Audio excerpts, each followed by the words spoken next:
পরম দয়াল শ্রী শ্রী অনুকূল ঠাকুরের রাতুল রাঙা চরণে জানাই শত কোটি দণ্ডবত প্রণাম।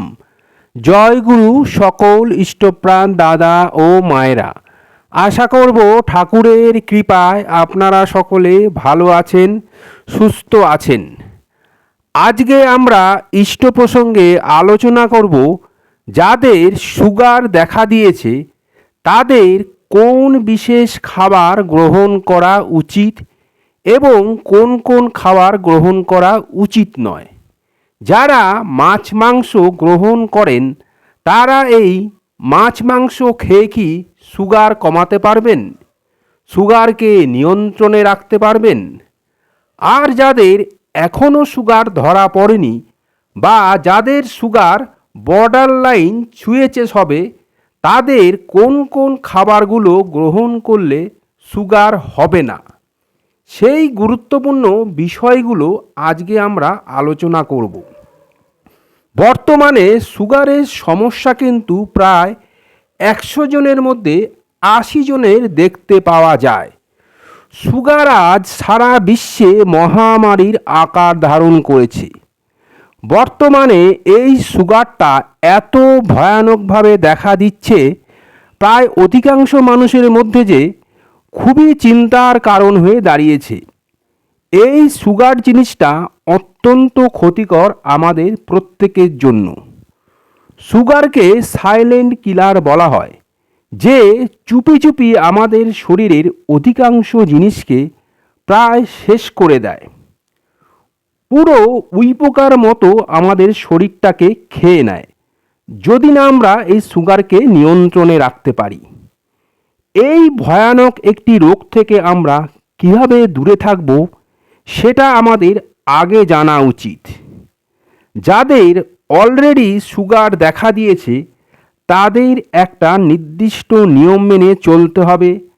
আর যাদের এখনও সুগার হয়নি বা যাদের বংশে সুগারের ইতিহাস আছে তাদেরকে আরও বেশি করে স্বাস্থ্যের দিকে নজর দিতে হবে, যাতে করে এই রোগ কখনো যাতে না হয়। তাহলে চলুন আগে আমরা জানব সুগারের জন্য খাদ্য তালিকা, অর্থাৎ কোন কোন খাবারগুলো সুগার দেখা দিলে খাওয়া যাবে। সুগারের রোগীদের খাদ্য তালিকা কিন্তু সবার এক হয় না, একজনের সঙ্গে অপরজনের অমিল থাকবেই। একজনের জন্য যে খাবারটা উপযুক্ত অপরজনের জন্য সেই খাবারটা উপযুক্ত নাও হতে পারে। প্রত্যেকের ওজন, বয়স, কাজ, জীবনযাপন ও অন্যান্য বিষয়গুলো কিন্তু আলাদা। তাই এইগুলো বিশ্লেষণ করেই কিন্তু এক একজনের খাদ্য তালিকা তৈরি করা হয়। আমরা অনেকেই এই সুগার হওয়া মাত্রই ভয় পাই, কারণ অনেকের মুখে শুনে থাকি যে সুগার হলেই সব খাবার খাওয়া যায় না, মিষ্টি একদমই খাওয়া যায় না। তবে ডাক্তার কিছু কিছু খাবার অবশ্যই নিষিদ্ধ করে দেন, কিন্তু তাই বলে সব খাবার কিন্তু নিষিদ্ধ হয় না। আমাদের একটু খেয়াল রাখতে হবে যে যে খাবারটা আমরা গ্রহণ করছি সেই খাবারটা আমাদের পক্ষে ঠিক কি না, সেটা একটু বাছাই করে নিতে হবে। সুগারে সাদা চিনি একেবারে বাদ দেওয়া উচিত, কারণ চিনিতে আছে প্রচুর পরিমাণে শর্করা। তাই এটা খেলে শরীরে শর্করার মাত্রা প্রচুর পরিমাণে বেড়ে যায়। অন্যান্য খাবার যেমন ভাত, রুটি, নুডল ইত্যাদিতেও প্রচুর শর্করা পাওয়া যায়। এই সব খাবারগুলো কিন্তু অল্প পরিমাণে খাওয়া উচিত। সাদা চাল ও আটার পরিবর্তে লাল চাল ও আটা খাওয়া উচিত। আগে আমাদের মাইন্ডসেট করে নিতে হবে যে যে খাবারটা গ্রহণ করছি সেটা যেন সুষম হয় এবং স্বাস্থ্যকর হয়, তাহলে কিন্তু সেটা আমাদের স্বাস্থ্যের পক্ষেই ভালো। সুগারে ফলমূল ও শাকসবজি এই দুটো জিনিসের উপর জোর দিতে হবে। আপনার সুগার থাকলেও ফলমূল ও শাকসবজি খাওয়া যেতে পারে। শুধু সুগারের রোগীরাই খাবেন তা নয়, যাদের সুগার নেই তারাও কিন্তু ফলমূল শাকসবজি অবশ্যই খাবেন। এইগুলো আপনার স্বাস্থ্য রক্ষার জন্য অত্যন্ত গুরুত্বপূর্ণ। এইগুলো আপনার শরীরে রোগ প্রতিরোধ ক্ষমতাকে বাড়িয়ে দেয়। যত শাকসবজি ও ফলমূল খেতে পারবেন ততই কিন্তু আপনার শরীরের পক্ষে মঙ্গল। তবে বর্তমানে সব কিছুতেই কিন্তু ভেজাল, তাই বাজার থেকে আগে শাকসবজি ও ফলমূল এনে সেগুলোকে ভালো করে ধুয়ে তবেই কিন্তু তা গ্রহণ করবেন। পরিপাকতন্ত্রকে সঠিকভাবে কাজ করতে সাহায্য করে এই ফলমূল ও শাকসবজি। এছাড়া হার্টের বিভিন্ন সমস্যা, স্ট্রোক, ক্যান্সার প্রতিরোধ করতে সাহায্য করে ফলমূল ও শাকসবজি। সুগারের রোগী যারা, তাদের জন্য কম শর্করাযুক্ত ফল এবং শাকসবজি গ্রহণ করতে হবে। সকালে অল্প পরিমাণে শসা খেতে পারেন, স্যালাড ও টক দই খেতে পারেন, খেজুর, আলু বকরা খেতে পারেন।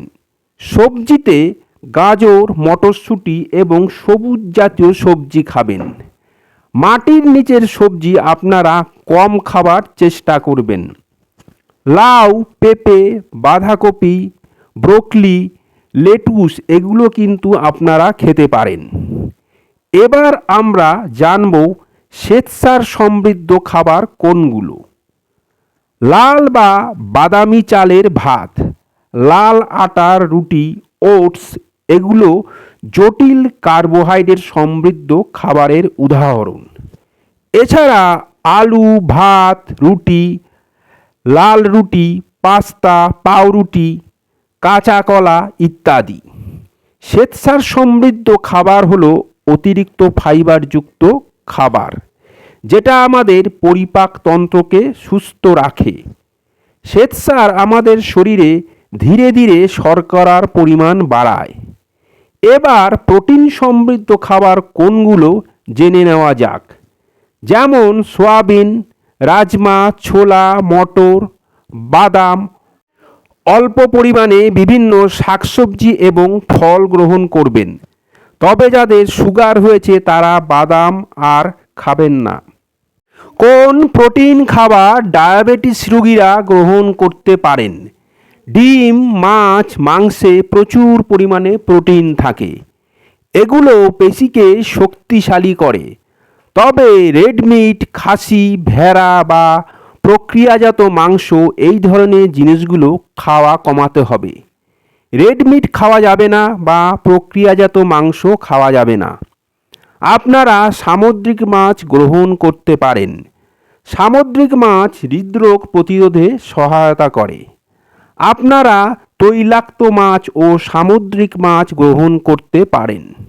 দুধ, পনির খাদ্য তালিকায় রাখাটা অত্যন্ত গুরুত্বপূর্ণ। তেল এবং চর্বি আমাদের শরীরের জন্য গুরুত্বপূর্ণ। ডায়াবেটিস রোগীরা olive oil, peanut butter, almond butter খেতে পারেন। তবে যাই খান না কেন তা কিন্তু সীমিত পরিমাণে খেতে হবে। ডায়াবেটিস রোগীদের খাবার বাছাই করার প্রতি একটু বাড়তি সতর্কতা অবলম্বন করতে হবে। রাতের খাবার তাড়াতাড়ি গ্রহণ করতে হবে। খাবার 3 ঘন্টা পর শুতে যাবেন। খেয়ে সঙ্গে সঙ্গে শুতে যাবেন না। কাঁচা নুন একদম খাবেন না। চিনি কিন্তু অল্প পরিমাণে খাবেন। অতিরিক্ত তেল জাতীয় খাবার, প্রক্রিয়া জাতীয় খাবার, অতিরিক্ত লবণযুক্ত খাবার এগুলো একদম বর্জন করবেন। পরম দয়াল শ্রী শ্রী ঠাকুর আমাদের ধ্যান করার কথা বলেছেন। ধ্যানটা কিন্তু আপনারা অবশ্যই করার চেষ্টা করবেন। নিয়মিত থানকুনি পাতা খাবেন, সুষম সাত্ত্বিক আহার গ্রহণ করবেন। ডায়াবেটিস রোগীরা শরীরের বিশেষ যত্ন নেবেন।